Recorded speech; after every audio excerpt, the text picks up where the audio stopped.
Hi, everyone. Thank you for the kind words and the introduction.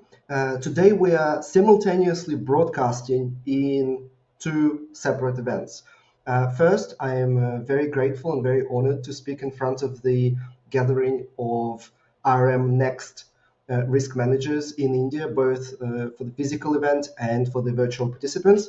And we're also simultaneously broadcasting as a pre-risk awareness week workshop, which actually starts in October. But I thought this is a good opportunity to share some of the important messages with our audience as well as with our next audience.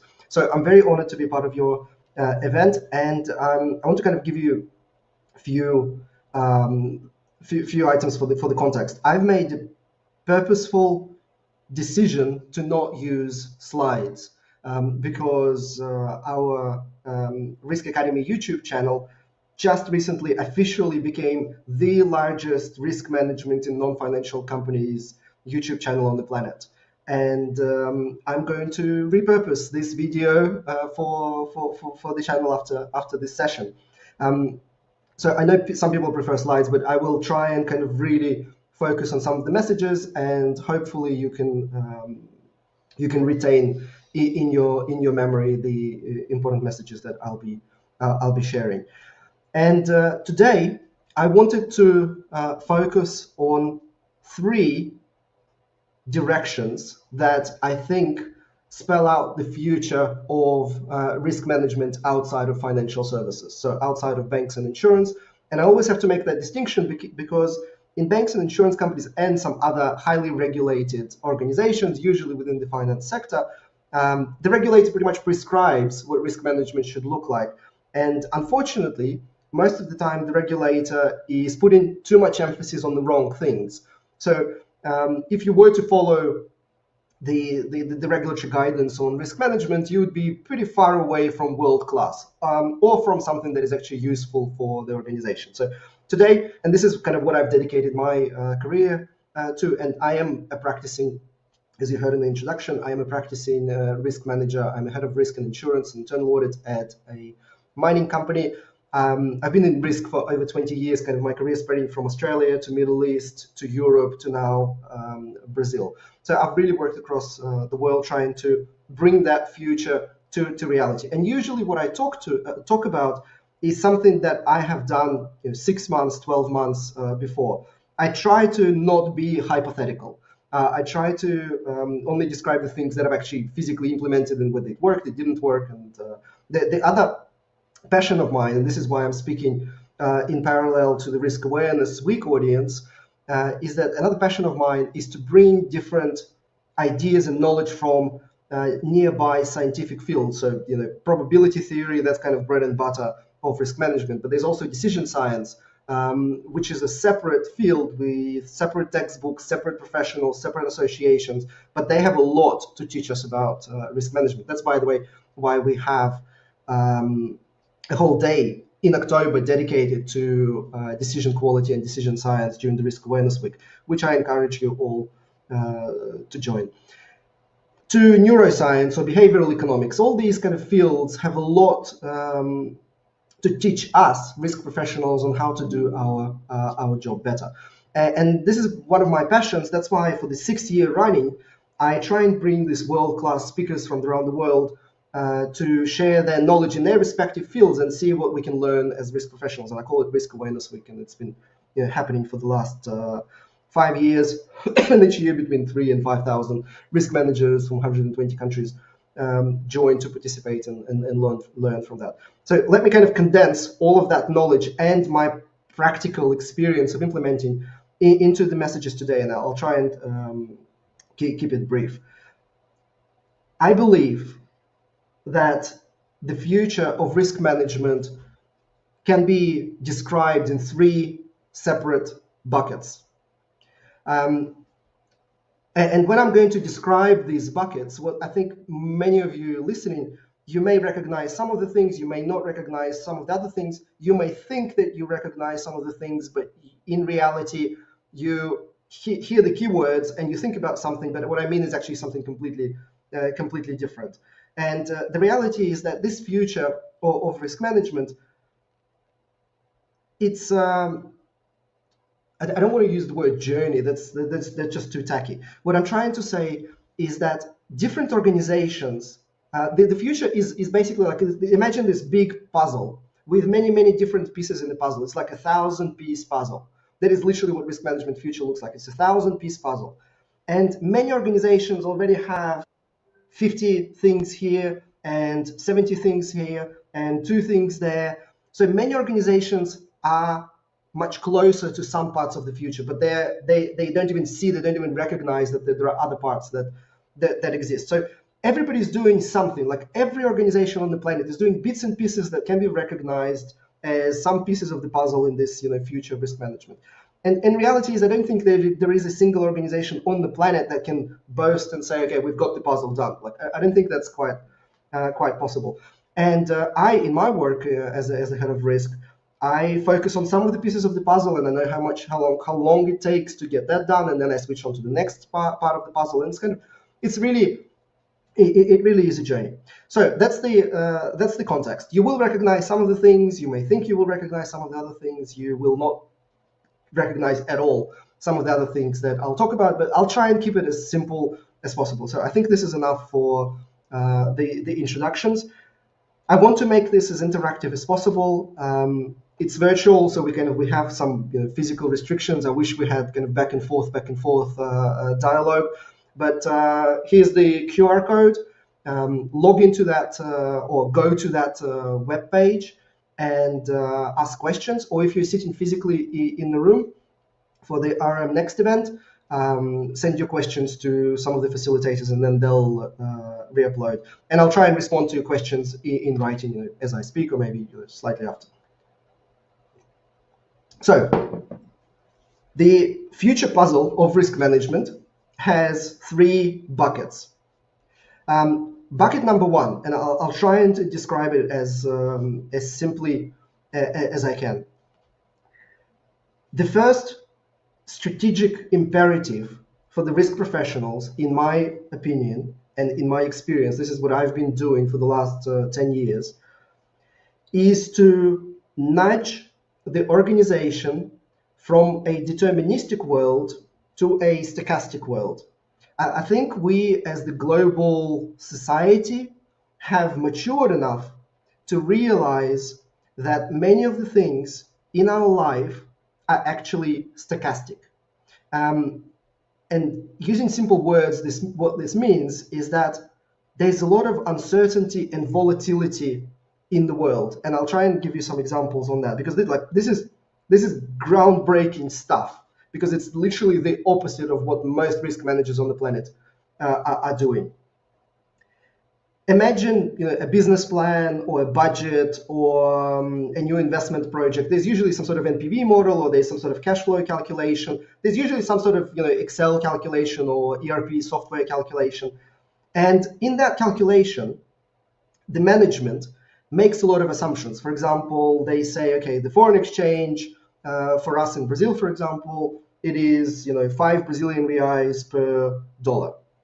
And on average, that's probably a pretty good measure to use. But what happens in reality is that the foreign exchange actually fluctuates. And most of the time it fluctuates reasonably, but sometimes it spikes. Sometimes it fluctuates a lot and then it kind of goes back. Same with raw materials.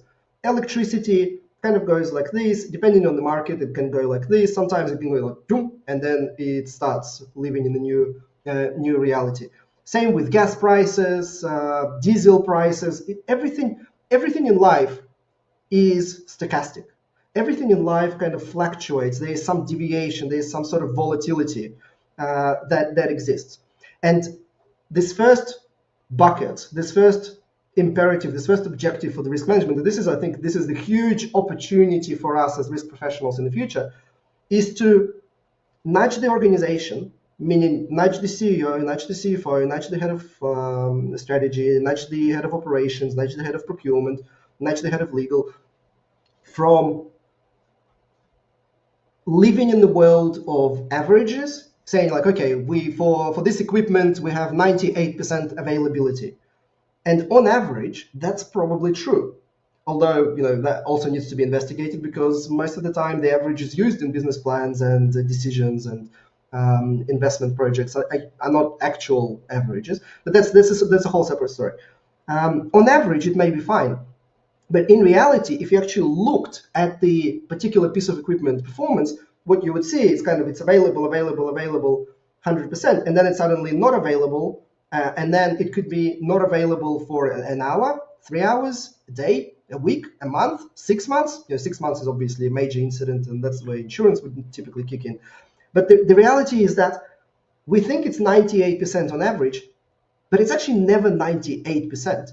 It's actually 100, 0 for a few days, then 100, then 0. And so the actual behavior in real life is completely different to this average line. It's actually sometimes like this, sometimes it's like this.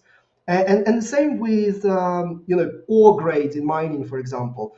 Our plant is designed for a specific ore grade, and the reality is that ore grade fluctuates every day, or the production process is designed to use this much reagent. And in reality, if you actually looked at the physical data, what you see is that you say, okay, we need to use 5 kilos per ton or something. And then you expect, okay, 5 kilos per ton. But when you look at it in reality, it's actually like 7 kilos today, 3 kilos tomorrow, 5 kilos the following day, 5.5, and it fluctuates. And so the first point that I'm trying to get across is that we as risk professionals are in the best position to appreciate that the world is actually extremely volatile. There is volatility in every assumption that we take for granted. And so the first imperative, the first objective for the future of risk management is to bring that volatility back into the conversation. Capture that volatility, capture that uncertainty or variability, call it whatever, capture it, and then bring it back into the conversation. So the first bucket we can call, and I didn't come up with that, Sam Savage from Stanford and profitabilitymanagement.org came up with this. Let's call it the first strategic future direction for risk management is to fight the averages.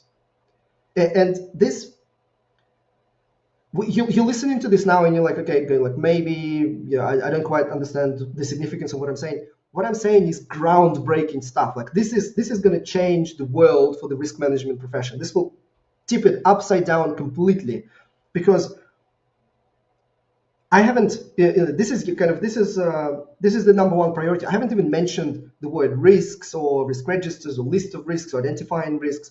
I haven't even mentioned that, because that's a completely separate story and not important story at all. Like whatever we are doing or whatever you are doing, because I stopped doing it 10 years ago, whatever most of you are doing today should maybe take 1% of your time, and 99% of the time you should be doing something completely different. So I'll try and kind of unpack that. But I just want to really get across the significance of what I'm saying. And by the way, I obviously have limited time, so I can't give you an explanation of everything. But during the risk awareness week, I have 5 days where I'll share a lot more. And again, ask questions. Type in the question, please explain something, and then I'll explain. And by the way, you can also use our artificial intelligence chatbot, which we spent years pre-training to answer the questions from my vision of the future instead of your typical risk management textbook. But anyway, so the first bucket is fight the averages. This has huge significance for what we actually do, because next time an organization does a budget or a business plan or prepares some sort of calculation or an estimate or makes a decision, for example, like what sort of criteria, what sort of cutoff or metric we should be putting in the contract. For example, like simple things like how much diesel should we purchase in a year? Because on average, we're spending this much. But if you actually looked at the actual volatility of usage and incorporated the information you know about risks, and for example, the fact that you may need more diesel for suddenly using diesel generators to generate electricity because there is a potential risk that your hydroelectricity may be interrupted because of some climate change or other local physical risks. All of that completely changes the narrative. It completely changes the conversation. So this is huge. It's looking at every significant decision that the organization is doing, every choice that it's making. Do we need to buy bigger trucks or smaller trucks? Do we need 10 trucks or 15 trucks? Do we need storage facility that will last us 3 weeks or 3 months? All of these choices are based on assumptions that are, at the moment, I can guarantee you, most of the time, are based on averages, which means they've taken all this volatility, all of this uncertainty, and they just throw it out of the window. They've literally ignored the volatility of real world when making these decisions. So first bucket is first bucket is fight the averages, work with the business to start replacing single point estimates and averages with full distributions, or at least P90 or P80, some sort of risk-adjusted average, rather than using your arithmetic average. Arithmetic average is the greatest enemy of business, and risk professionals, just given that our kind of background and our competency set, we are in the best position to fight that. So this is the first bucket. It's huge because it literally changes everything we do day to day. Okay, second bucket is integrating risk analysis, basically risk identification and trying to understand how these risks affect the cash flow or the deadlines or the outcomes into specific decision making. And this literally means opening up your board agenda or management executive committee agenda and looking at the questions being discussed and looking at the decisions being made and saying, okay, the future of risk management looks like for every item on the agenda, there is a mini risk assessment attached to it, specific to that decision. If you make this decision, if you make this investment decision, you will be mitigating these risks, but you'll also be accepting new risks. Are you fine taking this additional risk because you're mitigating the other risks, but you also make some upside and you make some profit, or you improve cash flow, you improve safety, or you improve environmental performance and so on. So the second bucket is also huge. And these first two buckets, they take up so much time that by the time you focus on that, you will have no time for ERM whatsoever. They're literally taking up 99% of your time. The good news is that you don't need ERM to be future-ready risk management. All right, so second bucket. Every decision, every important decision that the organization makes, every new contract they sign, there should be a risk analysis on what are the vendor-related risks, what are the subject matter-related risks. Are we purchasing too much? Are we purchasing too little? Is there a contingency? Is the quality, safety, ethical, environmental considerations, have all of these been considered? The vendor risk management is a good example because most organizations have already made some progress around that. And the future of risk management is slowly looking at the decision types one by one and finding ways to optimize it. Because here's an example I found is I spoke to procurement, just like most other risk managers do, and asked them, are you identifying risks associated with new vendors when you sign a large contract? And I said, of course we do. We've got this here. We've even got the software that goes through like 155 risk factor checks trying to identify and tell us if this is a good vendor or not. And then we use this decision to decide, should we pay advances or not pay advances? Should we restrict the terms and conditions and so on?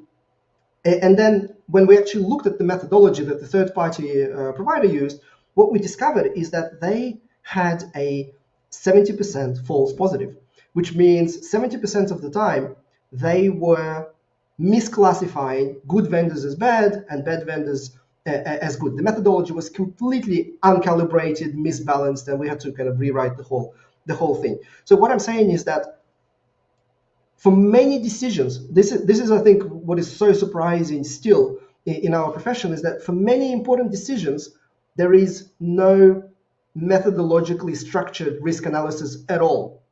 But for some decisions, there is some methodology and there is some risk analysis happening.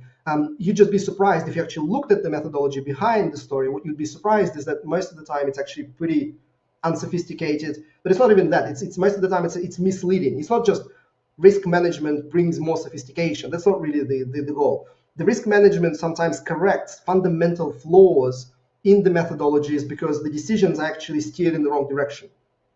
And so, we once had an instance where the compliance officer had to manually perform the risk assessment on top of the automated risk assessment to adjust the risk score because the risk score was so misleading that they couldn't use it. That kind of defines the whole purpose of the software and automation, and exposes the organization to lots of other risks because you're now relying on a junior compliance person to be your gatekeeper of multi-billion-dollar contracts and vendor assessments, which is really not good risk management. So, second bucket. Every decision that is on the agenda, that is included in the executive committee or investment committee or the board, whatever your top governance structure, should be supported by some sort of risk analysis. And not only that, not only identifying risks, like that's not really the end game. The end game is to not just identify what are the risks, but to show how these risks affect the choice being made. For example, we were trying to quantify different configurations of the mine for a coal mine many years ago. And what we discovered, under certain conditions, under certain price assumptions, and under certain inflation assumptions, and under certain market assumptions, one configuration was better than the other. But under different conditions, the other configuration was more profitable. So it was a trade-off between different assumptions in this and different assumptions in option B, and which one, because both looked like good options under different assumptions. And so drilling down and understanding what are the most uncertain assumptions for the decision being made, being taken, and then simulating how the volatility of these assumptions would affect the choice. For example, should we build a new data center in this city or this city? Under different assumptions, I can guarantee the choice will change between city A and city B. We actually had this instance many years ago. On paper, on averages, so using averages, option A was looking like the best option. When we actually added back the volatility, it turned out that option B was a much better choice because it completely ignored, option A completely ignored the risks and uncertainties. So second bucket is, and this is what the future of risk management, in my experience, and hopefully, by the way, not only questions, you can also share your stories. You can, if you've seen something similar in your work, please write a comment. Not just questions, write comments as well. Second bucket is integrating risk analysis at the time when the decision is being made. Not every quarter, not every month, not once a year, but whenever the decision is being made. And so the third bucket is the smallest one. So the third bucket is 1%. First bucket is huge work, huge effort, a lot of time. Second bucket is never ending because every single week, every single month, you have new decisions and it's like it's ongoing doing risk analysis. By the way, this is why I look so optimistically into the future, because AI now allows us to really improve the quality and the speed of these kind of decision risk assessments. Because I'm not exaggerating, like, if you have 10 decisions next executive committee meeting, then you have to do 10 risk assessments for that. And that takes a lot of time. And you don't usually have huge risk management teams with a lot of resources. That's why AI is our savior, because we can now automate a lot of the risk identification grunt work, and we can even automate the kind of the quantitative side and simulation side as well. And that's I think this is huge. And Risk Awareness Week, AI chatbot is there to help you and free to use. So finally, the third bucket is your ERM, where it is useful to have a list of most significant risks and issues, so that you have it for yourself and you keep it in front of you and you say, okay, these are the risks that we have to worry about. Am I doing enough to capture and integrate these risks into business plans and into decisions? So it's like your little checklist. Your ERM risk register is literally your own checklist to say, okay, I've got these 50 risks, and right now we have an investment decision, a choice we have to make. This choice captures these 7 risks. Okay, I need to make sure that I've addressed the 7 risks in this choice. Or I have a budget and for next year, again, which is literally what we are doing at the moment. And I'm looking at my little checklist of risks. I'm going, okay, the budget, I need to make sure that the mitigations and the volatilities associated with these 15 most significant risks, they are addressed in the budget explicitly. So this is my third future bucket. The 3 buckets are not equal. The first 2 make a huge difference, and this is one of the reasons why me and my team, we were named the best risk management team in Europe in 2021 and the best ERM implementation in 21 in US, for the work that we were doing on taking our risk analysis and integrating it back into the insurance decision making. So we ended up buying much more insurance. We doubled or tripled our limits, and we still saved 40% on the premiums. So we didn't touch the deductibles. We covered more risk, improved the quality of the coverage, and still paid less because we were able to integrate the risk analysis and quantify and then communicate the results of our risk analysis to the underwriters who agreed with our risk analysis and agreed to reduce the price. So the first 2 buckets really pay off. And when I'm saying, we saved 40 million for 40%, that was a lot of millions of dollars in annual savings. The first 2 make a huge difference, save a lot of money, and have the real kind of value potential, like big letters, huge value here. And ERM stuff, it's just for you to keep track. Okay, I haven't forgotten some of the important risks. It's a nice thing to have, like a little database of what are the issues that you should be keeping in mind. And then, of course, once a year you show it to external auditors and you show it to the rating agencies when they ask, and sometimes insurance companies ask for it. So it has other uses, but that's not real risk management. The real risk management is the first bucket and the second bucket. So thank you for your time. I try to keep it to half an hour.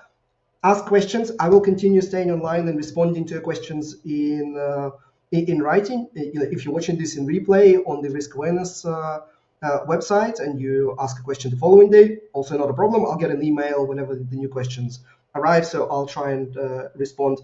In the meantime, ask the questions here. Try our AI because we use it every single day for our day-to-day work, and enjoy the rest of the sessions, and good luck in your risk management journey.